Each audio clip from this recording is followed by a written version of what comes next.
Hello, I'm going to do the Capricorn and Cancer connection reading. As always, take what resonates, leave what does not. If you are interested in any of the cards that I'm using, the links are down below. Also, if you like this reading, please give me a thumbs up and subscribe. All right, so we're going to pick some cards to go in between the two of you. We have soulmate. Yes, this is your soulmate. We have trust.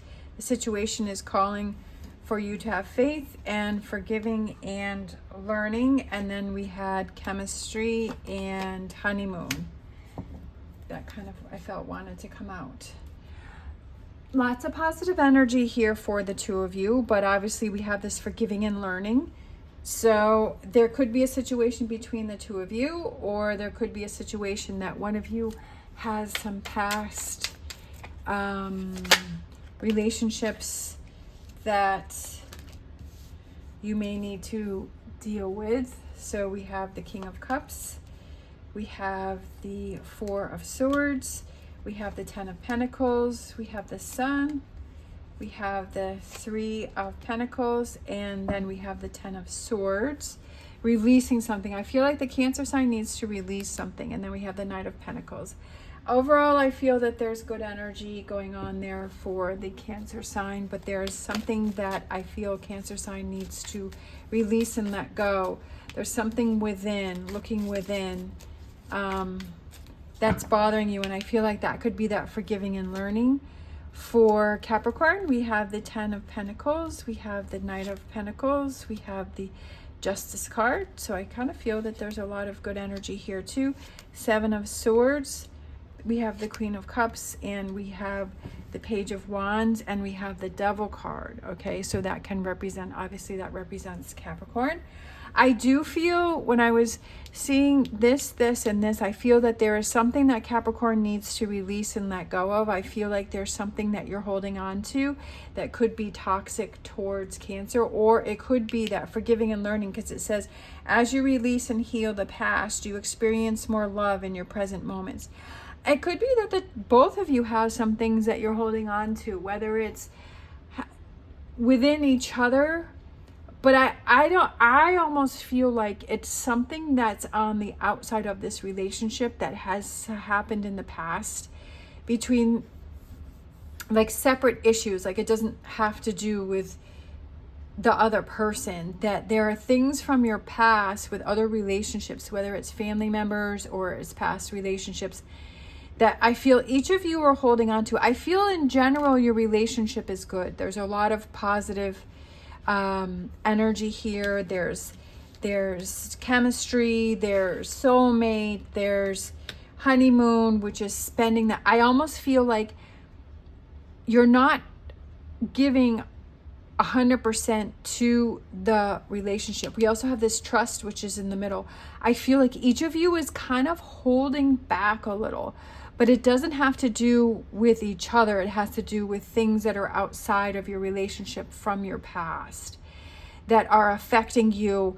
And I feel like they may have affected your relationship just a little. So there's a little bit of, friction there, but I feel like it's almost like heading this off before it becomes too big. As I've said before, sometimes it's not about the dishes in the sink, that if you get mad at someone and you're talking to them and you're angry at them because they left dishes in the sink, it's really not about the dishes in the sink. It's about something deeper, but I feel like it has to do with things outside of the relationship. And it's almost like I feel this is a warning to kind of head this off before it becomes bigger and before it becomes a bigger problem, and before the two of you are arguing about the dishes in the sink when it really wasn't about that. When you have an opportunity to see, you know what, I'm still hanging on to a past relationship, or I'm still, I still have walls up. That you're not giving 100% to I think the relationship would be amazing, especially since we have the soulmate card out. But I feel like there's still things that each of you has to work on within yourselves. And I feel like it's really important to make sure that you maybe communicate that to the other person, because it seems like you're both going through the same thing and you're both kind of have a little bit of those walls up between each other. And I feel like maybe it's taking that time to yourselves, right, to have that alone time to really kind of talk about those things and each say that you're working through those things. And I feel like once you work through these things, I feel like your time together almost brings you closer together because you're both understanding how the other person is feeling. And you're like, yeah, you know what? That I'm still trying to process this, or I'm still trying to process that, or I still need to forgive, this person in my life that did this or that, or this happened, right?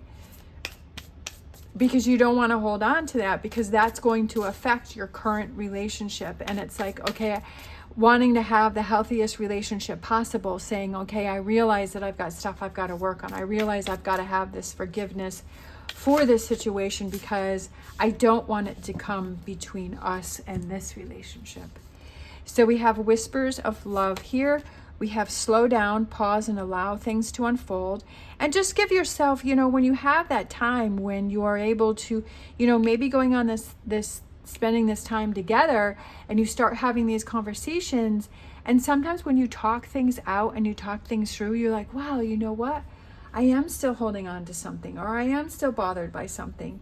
And I didn't even realize that, because you have that time to talk and express and let things down, let things out, and then letting things to unfold and say, you know what, I think that's what the problem is. I think I keep doing that, or I keep thinking about that, or that's still something that's bothering me. I thought I had moved on. And then we have I love you. These are powerful words. Like I said, I feel that there's a strong connection between the two of you. And I feel like maybe you both need to be aware of, are you saying I love you to that other person? Because hearing that makes you feel special. It makes you feel important. It makes you feel good. And being able to say I love you to yourself also, right? That you love yourself enough to say that if I have some forgiving and learning to do, that I want to make sure that I do it. So I give this relationship the best chance possible, that I don't want any toxicity to get in there, right? To eat it away at it. And for me to have doubts about the relationship and say, oh, this person's just going to do the same thing to me as everyone else. And, that you don't want that to get in there. And so I love you.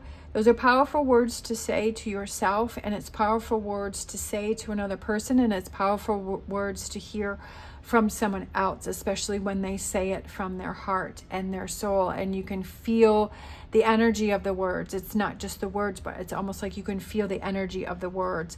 I feel that this relationship has great potential, but there are some things that need to be worked on and headed off before it becomes something that becomes a problem.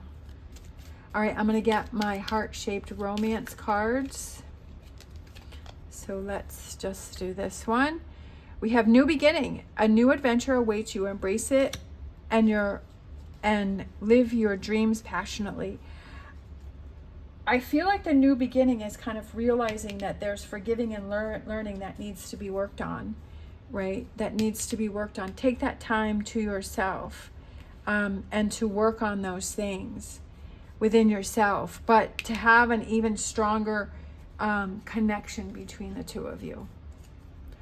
All right. Thank you so much for watching. As always, stay positive, stay safe, and we'll see you next time.